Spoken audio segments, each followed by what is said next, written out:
I wanted to know what made each era of Metallica sound the way it did. So I went through all 11 studio albums and tried to recreate every major Hetfield rhythm guitar tone.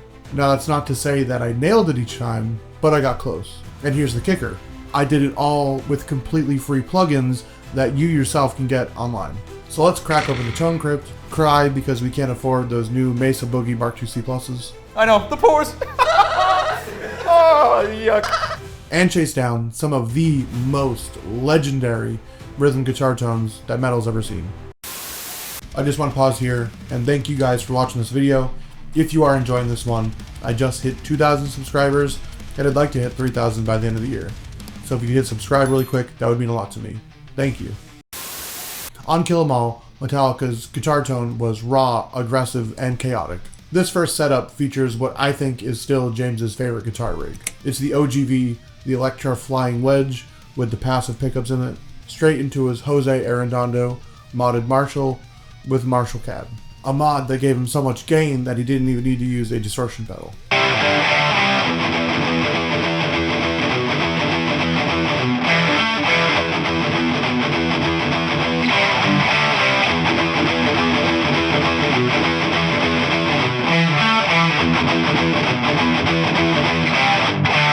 To recreate that tone, I'm using my ESP LTD EC256, running a TSE 808 for a little extra distortion, straight into the hybrid, then into NAT-IR loaded with two IRs, a G1275 mic'd with an SM57, and a V30 mic'd with U87. A quick EQ at the end tightens everything up, and remember, everything here is free except for the IRs, so it's a setup anyone can try at home. It's rough, it's raw, and that's what made Kill 'Em All sound exactly the way it did. You could just feel the thrash in every note.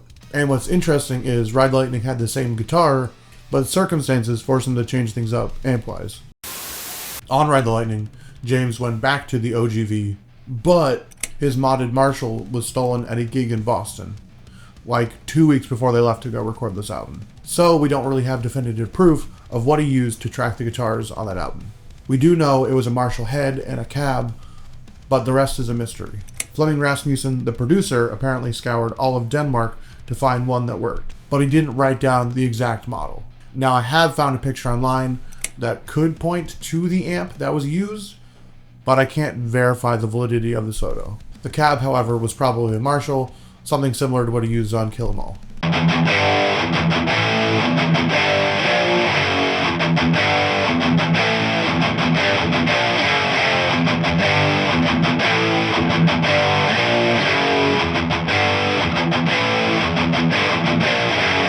For my version, I'm using my ESP with the passive pickups again, and the tone this time is really close to the Kill 'Em All setup.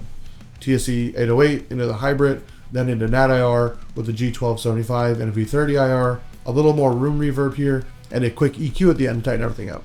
The result has that raw, biting texture that defined early Metallica. It's aggressive, but still tight, and that mix of mystery and precision is what makes it iconic.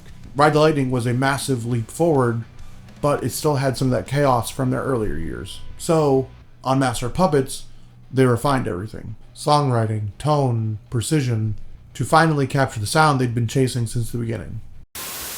In 1986, everything shifted for Metallica in the studio. The guitar tone got tighter, heavier, and more precise. Some sources, including James Hetfield himself in his Messenger's book, said that he used his Jackson King V on this album. He wasn't a big fan of how it sounded a little thin, but he does mention that it was used for the entire album, and that it's ironic, because he doesn't like it as much. But Flemming has stated that he used his 1984 Gibson Explorer on this. Either way, they both had passive pickups at the time, so all you need is a guitar with some passive pickups. The amp situation is clearer than Ride the Lightning. Just before recording, James and Kirk picked up Mesa Boogie Mark II C++ heads and ran them into Marshall cabs. At the very end of the chain were two Aphex EQ-F2s, and all of that combined to make Hetfield's signature rhythm tone. Punchy, tight, aggressive, without losing any of the clarity.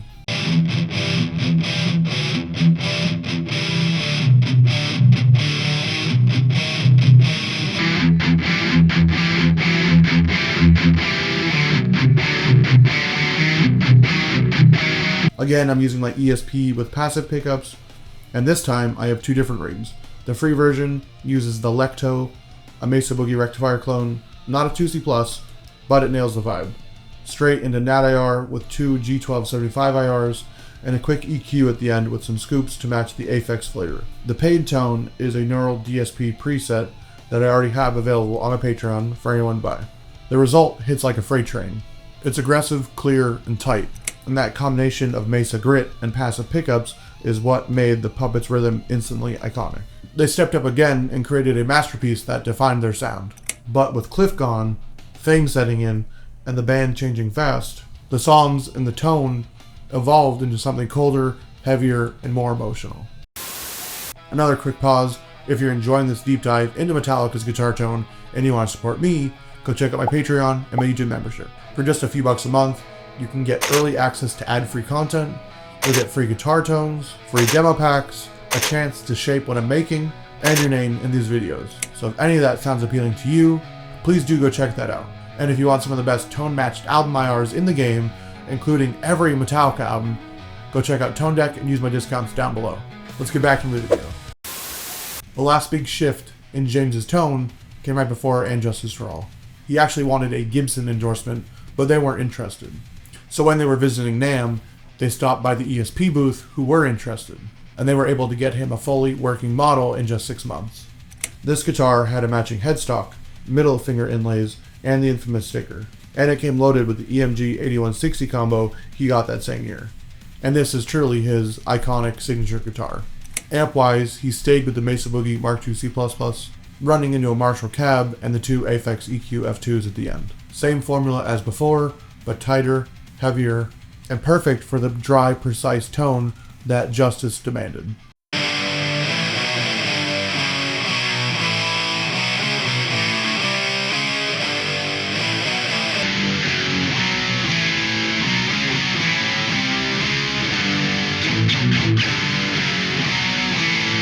On my end, I switched guitars too, using my Harley Benton EX84, modeled after those ESPs with the EMG 8160 pickups. I've got two tones again. The free one uses the Lecto into NAT IR with two G1275 IRs, then a quick EQ with heavily scooped mids to nail that tight, cutting album tone. The Patreon tone is the neural DSP Mesa Boogie Suite, giving you a closer shot at the studio punch. This tone comes across as cold, precise, and almost surgical. Every note pops, but it's dry and unforgiving, and that's what makes it so iconic. It's not warm or fuzzy, it's ruthless, mechanical, and exactly what the album needed to hit that eerie, tense tone. They had nailed cold, clinical precision on Justice, but that came at a cost, so they stripped it all down for the Black Album, chasing something bigger, simpler, and more human. For the Black Album, they didn't reinvent their tone, they just refined it. The core comes from a Mesa Boogie Mark II C++, running through a Marshall cab loaded with V30s. Bob Rock apparently also brought in his own Jose Arredondo modded Marshall for James to use, which of course he wouldn't be opposed to. But I think this amp, along with a bunch of other gear, was layered to make the early bombastic sound on the album.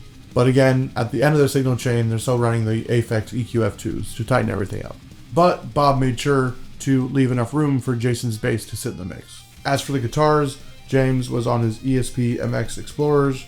It's hard to tell which ones from the studio footage, but the black one looks like the Fuck 'em Up MX220, and elsewhere you see the white So Fucking What MX220. Either way, they both had the EMG 8160 combo.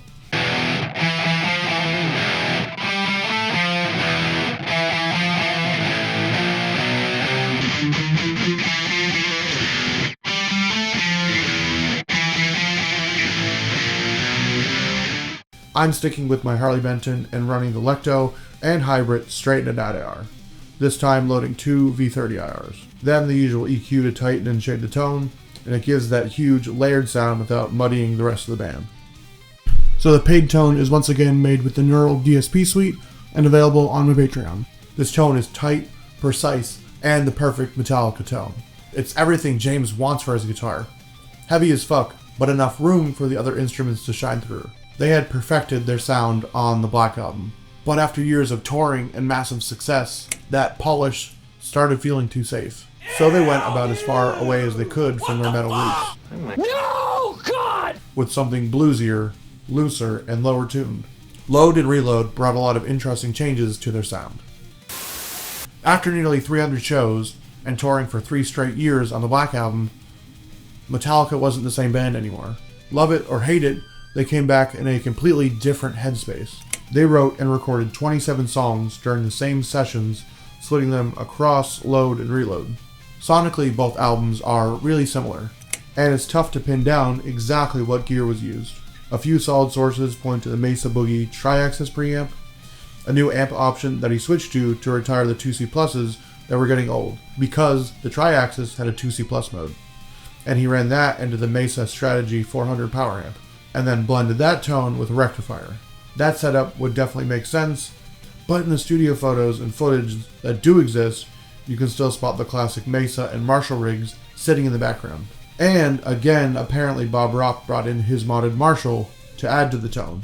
As for the cabs, we do have more info on that because it's in the Load anniversary book that just came out. He was using a Marshall mic'd with a 57 on axis and a 421 off axis. Beyond that, there's not much to go on for this recording. But what we do know is it's still a very similar Metallica tone.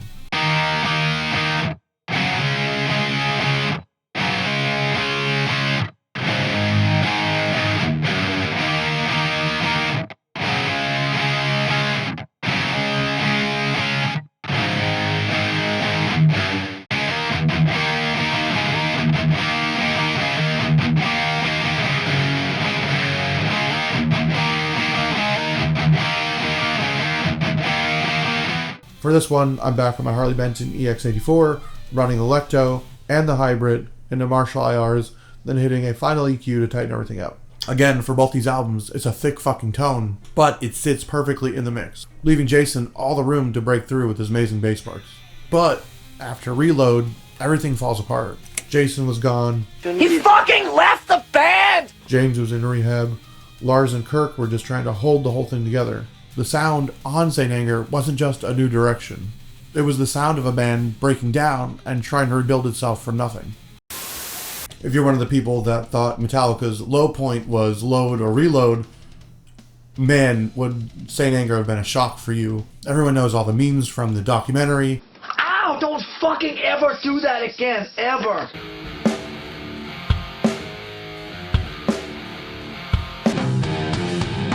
He fucking left the band! And the snare sound, but James's guitar rig is something else entirely, honestly. This album is where everything hit its breaking point for Metallica. Years of excess had finally caught up. The band was falling apart, James is in rehab, and Lars and Kirk are left in limbo for a good year. When James comes back, the tension is really brutal. They had a therapist in the studio, cameras everywhere, and everyone was just trying to hold it together. But underneath all the chaos, James is trying to rebuild himself, not just as a person or a father, but also as a guitarist. He was trying to reconnect with his music in a healthier headspace, and that's what gives St. Anger its sound. Everything was stripped down and built back up from ground zero, and that includes his tone. This time, he leaned on a Diesel VH4, a German boutique amp paired with V30s. The result was a tone that's still scooped, but sharper and way more aggressive, like every riff is biting back at you.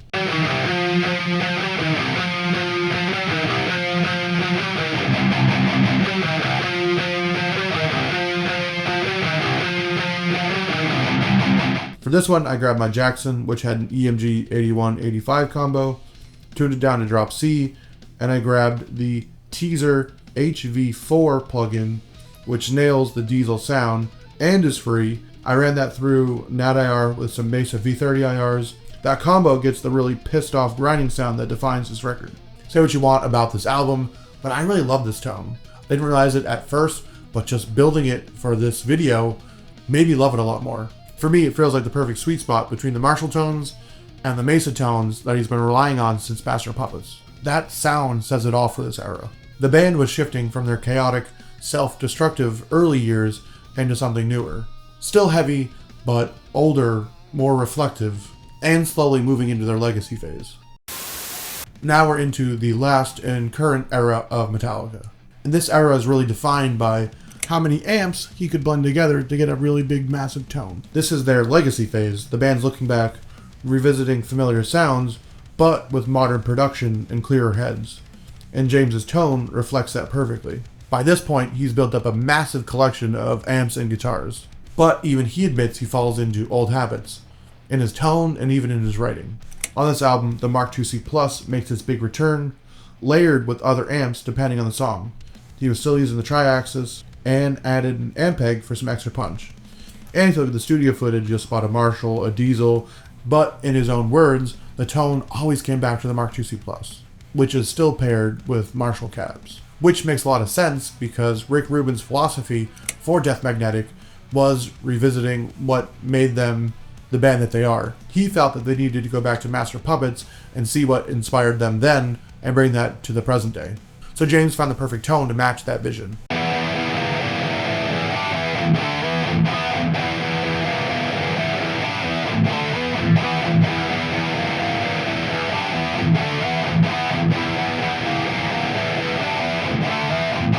For the free one, it's the TSC 808 and the Electo, then Nat IR with two Marshall V30 IRs and a quick EQ to shape it. To thicken it up, I blended it with a teaser for some extra balance. This is an unusual Mesa tone for James.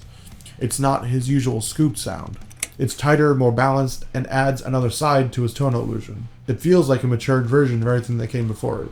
And that leads perfectly into Hardwired to Self-Destruct, where they take that same balance of old school grit mixed with modern punch and push it even further with better production. Death Magnetic was a real return to form for Metallica, but the production just didn't hold up. The songs were killer, but being caught right in the middle of the loudness wars meant everything came out way too crushed and harsh. That got fixed on their 10th album, Hardwired to Self-Destruct. This time the guitars hit harder and clearer.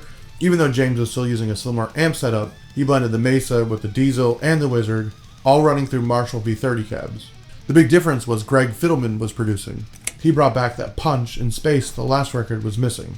Everything just breathed better and the tones finally matched the energy of the riffs.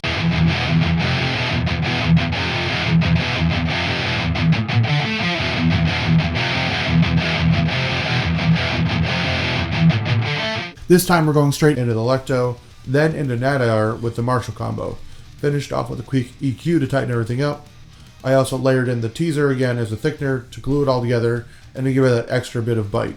Again, it's not that classic Hetfield scooped tone that we all come to know and love. It's more mid-focused and Marshall-like. It's definitely a shift from his older sound, and while it's not my personal favorite, it's a big improvement on what Death Magnetic could have been with better production. Finally, we move on to 72 Seasons, where James leans even more into that raw, mid-heavy tone. It's more mid-focused, more polished, and it comes full circle for him.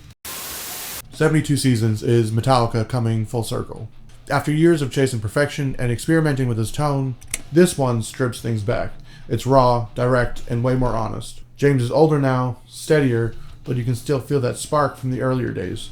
It's just filtered through experience instead of rage. Greg Fiddleman said James used a blend of 4 amps for this one. His legendary Mesa Mark IIc++, a Diesel, a Wizard, and a Jose modded Marshall. Sometimes all at once, sometimes just 2 or 3, depending on the song. The modded Marshall made a triumphant return for this album. He had bought one back around Hardwired, but it wasn't working correctly, but that he could finally use it on an album, and it was this one. And on guitar, he brought it full circle with his Electra Flying V, now loaded with EMGs. It's like going back to Kill 'Em All, but with decades of evolution packed into it.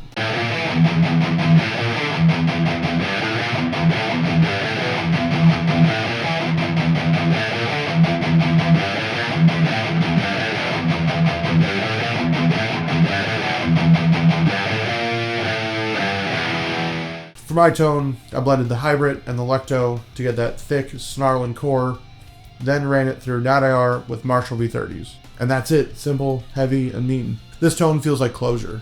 It's got the bite of the early days, but the balance of everything James had learned along the way.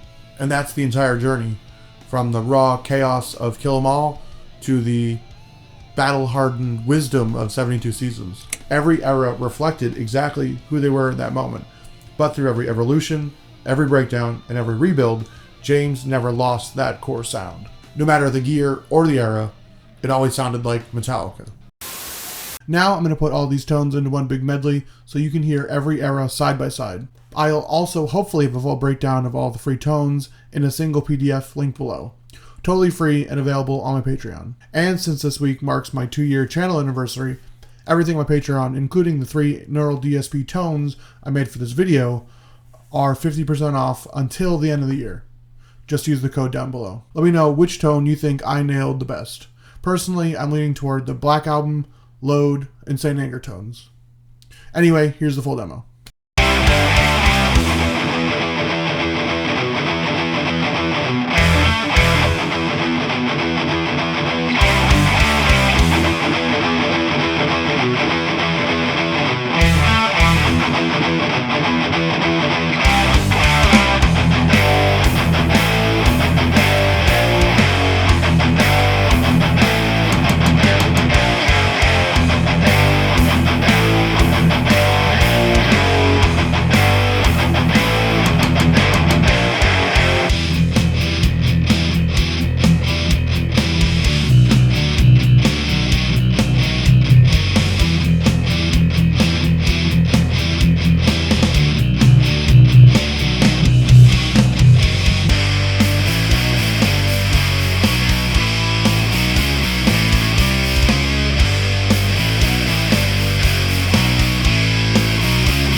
Man, that's a long video.